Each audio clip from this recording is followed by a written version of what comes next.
back to Food Friday. So today we'll be making a chia seed pudding. It sounds super elaborate, but it's very easy. It's as complex as you want to make it, but it's a basic 2 ingredients to start with. So we'll show you that today. So you can use any milk or dairy alternative to do this. We'll be using a soy milk, but you can do an almond milk, a coconut milk, whatever your preference is, and according to your dietary needs or restrictions.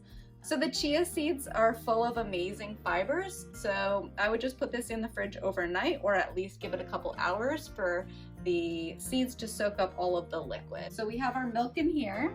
You want to make sure that it's a 1-to-2 ratio. So, 1/4 cup of chia seeds to 1/2 cup of your milk. You put it in, you just kind of gently whisk it.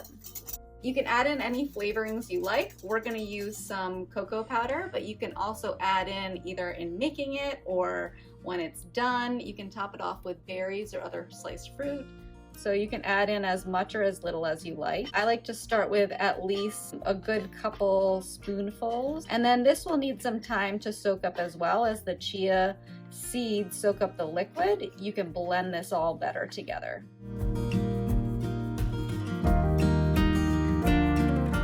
So this is our finished product, and from here you could top it off with berries or other sliced fruit, nuts, seeds, any way you really like. So it's good for a breakfast, a snack, even a dessert.